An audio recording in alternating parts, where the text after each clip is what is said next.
It's amazing how I can make the simplest tasks more complex than they need to be. I just generally shouldn't attempt new projects when I'm tired.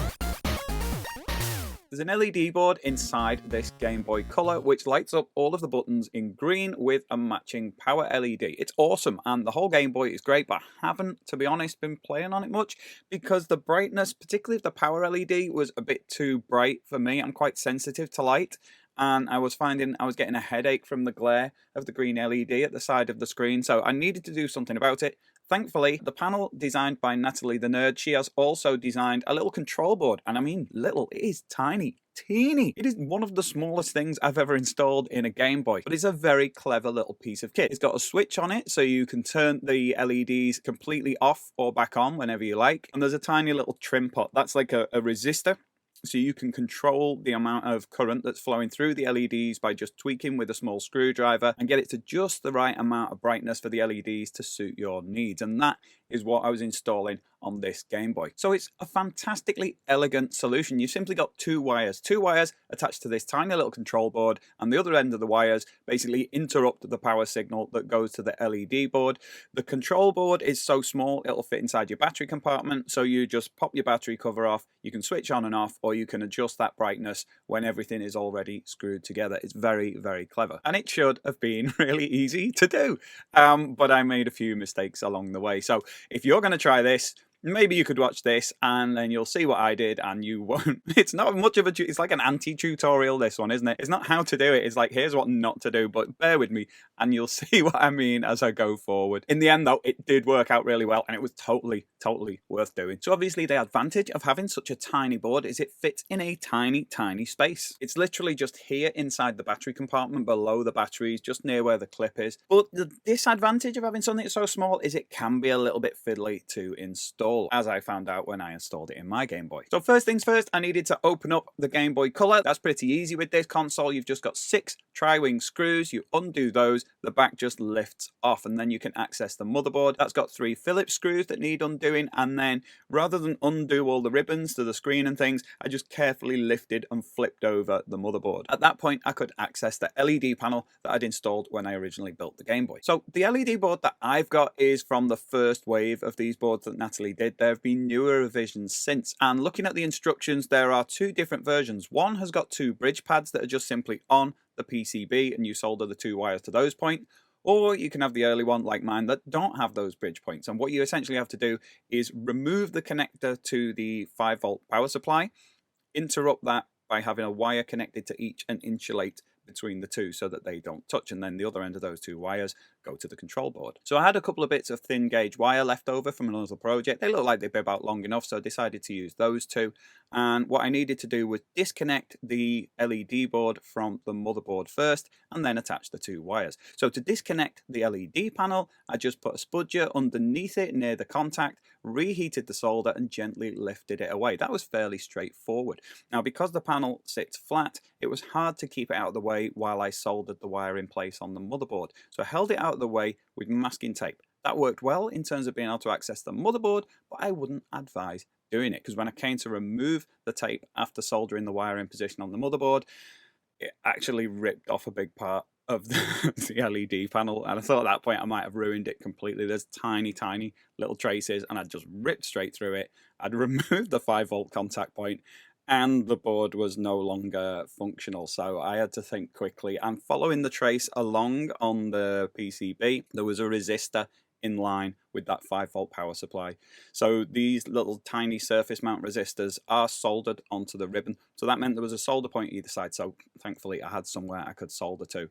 It seems a bit fiddly, but it wasn't actually too bad. I just lined up the wire next to the resistor, had a tiny bit of solder on the tip of my iron, reheated it, and it held the wire in place. So that was thankfully a solution to a problem I shouldn't have even had in the first place if I'd have been actually careful and thinking about what I was doing. But at that point, I put the motherboard back in position, started to screw everything back together. I realized that one of the wires seemed like it was pinching, so I undid the screws in the motherboard, repositioned everything a bit, started to put it back together again. However, then when I came to actually think about routing the wires, I realized one of them was far too short, so unfortunately wasn't anything else to it but to open it up again, desolder the wire, cut a longer wire, strip it, attach it to that solder point again. Thankfully the solder point held out. You've got to be very, very careful when you solder into these little tiny surface mount components, but it held out okay.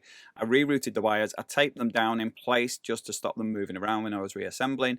And what I found was that one of the buttons, the A button, wasn't quite engaging as well as the B button. So I had to open that up again and have a bit of inspection. And it turns out that the board, I think because I didn't have that connector anymore at the power point, it had moved up slightly, which meant that the LED component was getting slightly under the contacts on the A button, and meant it wouldn't engage. So I moved it down slightly. I could literally just slide it down a bit, held it in place with some tape, reassembled, and that seemed much better. At this point, I could feed the 2 wires through this little point at the bottom of the rear shell.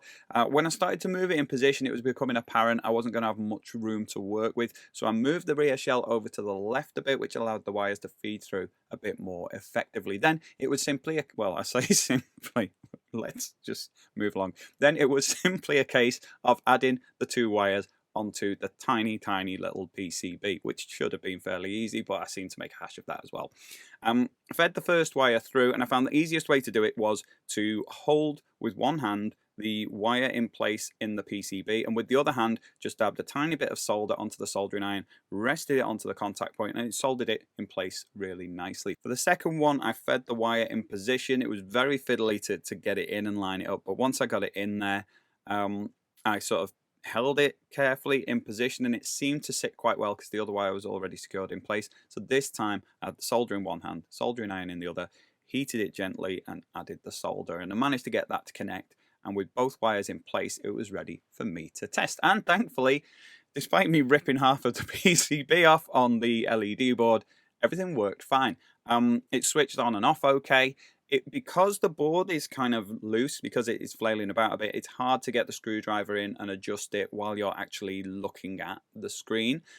So what I did was I just put the screwdriver in, turned it anti-clockwise very slightly, checked with the LED, and did that until it seemed to be at about the right brightness. I wanted to get a balance between still being able to see them, still seeing the buttons lit up, but not having that excessive glare from the side. And it worked really, really well to get it to just the right level. Like, I've played quite a bit since, and there's no issues at all in terms of the glare, so it was totally worth installing. So then it came to putting it back together, and I realized something was wrong there, because even though it was supposed to sit in this little spot here inside the battery compartment, I couldn't get the battery compartment to show. It has to be a certain way around. This is explained in the instructions. It's not that the instructions were bad, it's just that I was not following them particularly well. So you have to have it a certain way around. It was a bit fiddly to get that in position, and at this point I didn't really want to rush things, so I left it overnight, came back to it this morning, and then spent some time gently teasing and moving wires around, moving things in position with a spudger. That space is a bit small to get your fingers in. Something like a spudger is great to just reposition everything,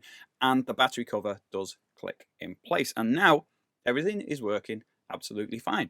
As an upgrade, it's fantastic. You don't have to have it, but if you are bothered by the excessive brightness of the LEDs, it's nice to know that there is not only an option, but it is, despite the way I made it look, it is easy to install, and it's really low cost as well. It's only a few pounds to get one of these. So I recommend that to give even more versatility to a cool modded Game Boy. Just want to take a moment to give a shout out to the creator of not only this little board, but also the LED panel itself. Natalie The Nerd is one of my favorite creators, inventors, modders. If you're not following her on all social media platforms, definitely go and check her out. I love all the stuff that she gets up to. If you want to buy her stuff, she sells it directly on her website. Otherwise, you can get it from Zed Labs in the UK. I've got an affiliate link for them in the description. You'll be supporting my channel from buying, and you'll automatically get yourself a little discount off your order as well. So if you want to buy some of this cool stuff by Natalie, you might want to go and check them out too. Now, if you like the look of this Game Boy, you want to find out a little bit more about the build, I think you will quite like the video that I've got up here. Definitely go and check that out after watching this one. Otherwise, I'll see you in the next one. Bye.